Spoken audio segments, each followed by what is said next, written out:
Welcome back to the Emberhart podcast. This is season 2, episode 13. Today we are stepping into a conversation about one of the most transformative shifts a person can experience, the birth of agency. Inspired by David Brooks, The Road to Character, we'll explore that pivotal moment when life stops being dictated by voids, applause, and external scripts, and instead begins to flow from an inner source of conviction. We'll talk about why agency doesn't come automatically, why so many of us, whether disadvantaged or privileged, struggle with it, and how saying no to lesser things opens the door to a deeper yes. Along the way, we'll reflect on pride, distraction, the frantic fear of missing out, and the illusions of self-reform, before turning to the deeper call, to live outwardly in truth, humility, and courage. This isn't just a meditation on character, it's an invitation to pause, to examine, and perhaps even to embrace your own agency moment. So settle in with me for the next little while. Let's take this journey together. The birth of agency. Reflections from the road to character. Dear Amelia Emberhart, are you feeling grounded during this fall season? There are moments in life when something shifts dramatically. This is the agency moment. David Brooks gestures toward in The Road to Character. The instant a person stops being blown about by the voids of others and begins to live according to her own inner criteria. From this birth of agency comes cohesion, conviction, and at times astonishing courage. The fragility of agency, why it must be born, not assumed. Agency is not automatic. It does not fall into our laps at 18 or 30 or even at 65. It must be born, and like all births, it requires struggle. Among the disadvantaged, we see the effects of its absence, a sense that destiny lies outside their control, that no amount of striving will alter the outcome. Among the privileged, the lack takes a different form, a busy passivity. The privileged young often look active, energetic, endlessly achieving, yet behind the achievements hides a hollowness. Their lives are scripted by other people's expectations, driven by definitions of success that do not fit them, and beneath all the motion lies a strange inertia. Fear of missing out and the scattering of the soul, losing the power of no. The modern world feeds this hollowness. A frantic fear of missing out pushes us to seize every opportunity, sample every experience, say yes to every product, and cram life with endless commitments. The result is a scattered existence. Instead of a life organized around one great purpose, we become tacticians of the trivial, cautiously making half commitments to dozens of things, never surrendering fully to one overwhelming yes. We lose the ability to say no, and without no, there can be no real yes. When life is organized around one's own wants, others become objects instrumental to the pursuit of self-satisfaction. But lust begins in a void and ends in a void. Without the willingness to serve others and build genuine relationships, emptiness persists, gnawing and unsatisfied.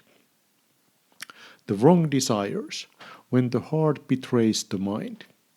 Part of the difficulty lies in our misaligned desires. We crave fame, money, status, things that rarely make us happy. Still, we chase them knowing they disappoint. We tell ourselves we should choose differently, yet reach for the wrong choice again and again. We understand our long-term interests, yet sabotage them for short-term pleasures. To know what is good is not enough. The heart must be trained to desire it. The illusion of self-reform. Why willpower alone fails. Faced with this tension, many people approach life as if it were a school project. Read the right books, apply the right techniques, follow the right habits, collect promotions and degrees. We imagine we can gradually reform ourselves by sheer will. But can we? If willpower were enough, one resolution, one diet, one self-help book would solve us forever. The truth is sobering. We are rarely honest with ourselves. Our own will cannot fully police us. And no matter how disciplined we become, the environment and other people remain beyond our control. Pride's trap, the fragile fortress of reputation. Even deeper lies the trap of pride. Pride blends extreme self-confidence with extreme anxiety, leaving us both egoistical and fragile. The proud person seeks worth through reputation, grasping for applause, yet remains dependent on the unstable crowd. Every victory is temporary, every affirmation fleeting. The cure is not to chase more approval, but to rise to higher choice, to say no to lesser pleasures in order to open oneself to greater ones. The outward turn, fulfillment through self-forgetfulness. The way forward, Brooke suggests, is outward. If you try to impress, you rarely will. If you set out to be original, you almost certainly won't. If you strive directly for peace or holiness, these things will elude you. They come obliquely as byproducts of self-forgetfulness. When your energies are directed toward something larger than yourself, a task, a craft, a relationship, a cause, fulfillment is not seized, it is received in the act of giving yourself away. The discipline of depth, facing the truth within. This outwardness requires depth. It means seeking self-respect rather than the crowd's applause. Anyone can play her role on the stage of life, but the real work is inward, to be disciplined within. This demands ruthless honesty, the willingness to face unpleasant truths about oneself without rationalizing them away. And when we do, we inevitably find nonsense. But acknowledging that nonsense is itself an act of courage. To strive with difficulties and to conquer them is the highest human felicity, Brooks reminds us. The next best is to strive and deserve to conquer, even if the victory never comes. But to drift through life without contests, without the struggle to grow, is to reduce existence to filler. Against the Adam 1 culture, success without soul. Our culture, Brooks argues, trains us toward Adam 1, a life built on external success, resumes and applause. It fosters approval-seeking machines, endlessly busy, measured by achievements, yet often shallow. It promotes the illusion of linear progression, encouraging us to coast on talent and minimal commitment, never asking why we are doing what we do. But Adam 1 alone is not enough. Without the agency moment, without soul commitment, humility and depth, the outward achievements ring hollow. The call to agency, from drift to declaration. The agency moment is always waiting. It may come in youth or in later life, or not at all. But when it comes, it feels like both vulnerability and assertion, both plea and declaration.